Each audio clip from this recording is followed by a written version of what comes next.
Salve, salve família vascaína.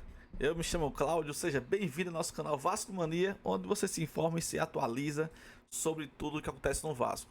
Começa nesse vídeo aqui falando sobre o Ryan, pessoal. O Ryan que ele assinou, né, o contrato com o Vasco até o final do ano que vem, sendo que muito provavelmente ele não vai ficar até lá, mas esse contrato aí foi mais para dar o benefício, né, vamos dizer assim, entre aspas, um benefício pro Vasco, de que como é o primeiro clube dele, como a família do Ryan é toda vascaína, ele não queria sair sem deixar nada pro Vasco, né?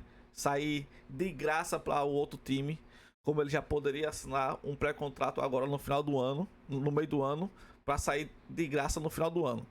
Ele não queria deixar o Vasco na mão, né? Parabéns pela atitude do Ryan. E assinou um contrato simbólico, vamos dizer assim, até o final do ano que vem. Sendo que é muito provável que o Ryan venha a ser vendido na metade desse ano, né? Na janela de meio de ano. Então, o Vasco se firmou, né? Se garantiu já com o Ryan até o ano que vem. O contrato até o ano que vem. Mas tem muitos times aí da Inglaterra, time da Europa, que tá de olho no Ryan e que é muito provável que venha uma proposta muito boa para levar esse jogador na metade do ano. Estão se falando que pode chegar até 30 milhões de euros. No caso, perto aí de 200 milhões de reais. Seria uma venda histórica, né? Jamais feita no Vasco. Um jogador no valor de quase 200 milhões. Seria de ótima ajuda para que o Pedrinho viesse trazer contratações para o Vasco, né? Contratações importantes de peso para esse meio do ano. Sobre essas contratações, eu vou passar aqui para vocês aqui um videozinho rapidinho, trazendo mais informações sobre possíveis contratações do meio de ano. Tem uma promessa que estão se vendo aí que talvez chegue entre 3 a 5 reforços de peso para o Vasco, né? Já que vai ter a saída do Payet, que muito provavelmente ele não fica até o final do ano, ele vai sair agora. E ter que vir jogador para poder repor, né? As possíveis saídas, né? A possível saída do Ryan, a possível saída também do Payet. Ter que vir jogadores para poder não deixar o time cair muito de produção. Vamos ver aqui esse videozinho aqui para vocês se informar mais e a gente também debater um pouquinho aqui sobre essas contratações. Antes de começar esse videozinho aqui, né, antes de passar esse trechozinho aqui, queria deixar aqui o inscrito, né, para o canal Mário Coelho, que é um ótimo canal informativo também sobre o time do Vasco. E vou tirar esse trechozinho aqui do canal dele. Já queria deixar para vocês aqui os créditos, tá bom? Vamos lá.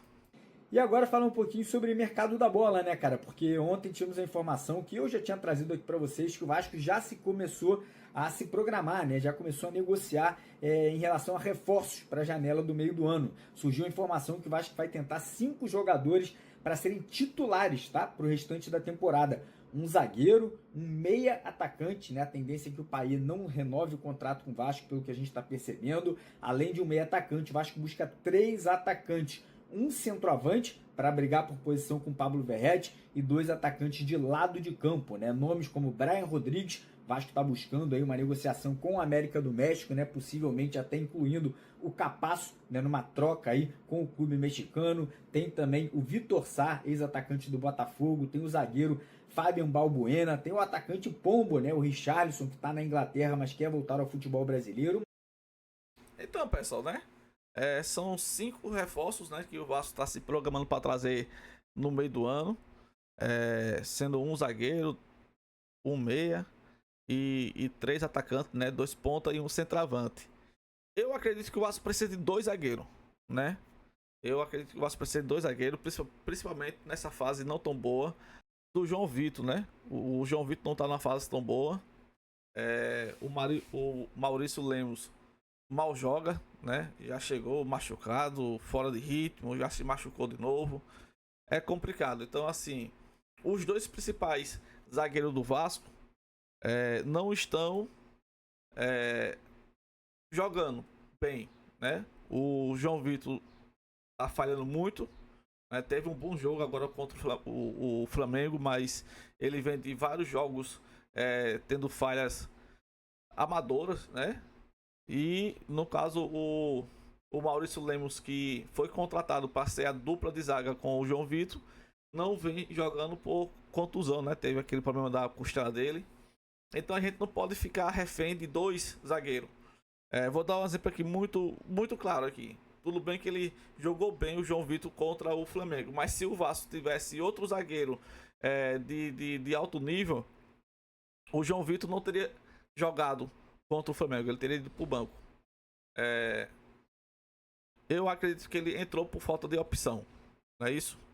Então assim, o Vasco precisa pelo menos de mais dois zagueiros, na minha opinião. E realmente, um meia e dois pontas, né? Até mesmo porque vai sair o Ryan, que está sendo utilizado na ponta, né? Nesse último jogo aí ele entrou como ponta. Aí ficou o Verratti como centroavante, que ele é o centroavante do time.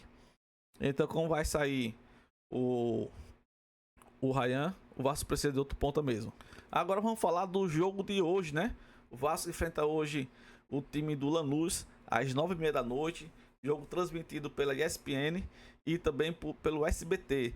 Então vai ser um jogo que vai praticamente definir quem vai terminar a primeira rodada na Conmebol Sul-Americana, né? Então nessa fase de grupos aí vai ser o jogo praticamente que vai definir quem fica em primeiro ou em segundo na Conmebol Sul-Americana.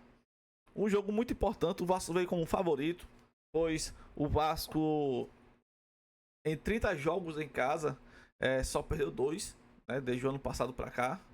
Então o Vasco vem como muito favorito para vencer esse jogo, até mesmo porque o Lanús ele não está numa grande fase lá na Argentina. Vou deixar para vocês aqui até a posição que ele se encontra, né? Hoje se encontrando em 7º colocado, praticamente na mesma situação que o Vasco aqui no Brasileirão, né? O Vasco aqui no Brasileirão está em 8º. O Lanús está em 7º lá no campeonato deles lá. Então, no campeonato argentino. Então, assim, vai ser um jogo onde o Vasco é favorito, mas também não é o grande favorito. São duas equipes equilibradas. Se o Vasco jogar que nem jogou contra o Flamengo no primeiro tempo, né? É muito provável que o Vasco consiga sair com a vitória desse jogo de hoje contra o Lanús. E o Vasco tem a obrigação de sair, porque o próximo confronto dessas duas equipes vai ser lá na Argentina. É um jogo em casa e um jogo fora. Então o Vasco tem que pontuar hoje, tem que se garantir pelo menos em casa. Tá certo, pessoal? E para esse jogo também vai ter novidades, né? Vai ter o retorno do Adson. O Adson está retornando de lesão mais uma vez, né? E também vai ter o retorno também do Lucas Zuccarelli. Isso mesmo. Uma joia, né? Do Vasco, da base, né? Do Vasco. E vai vir também, vai ser relacionado para esse jogo de hoje. O retorno, né? Do Lucas Zuccarelli. Beleza, pessoal? Então, essas são as notícias de hoje. Se você curtiu, se inscreva no canal, ative o sininho, deixe seu comentário e até o próximo vídeo. Valeu, fui!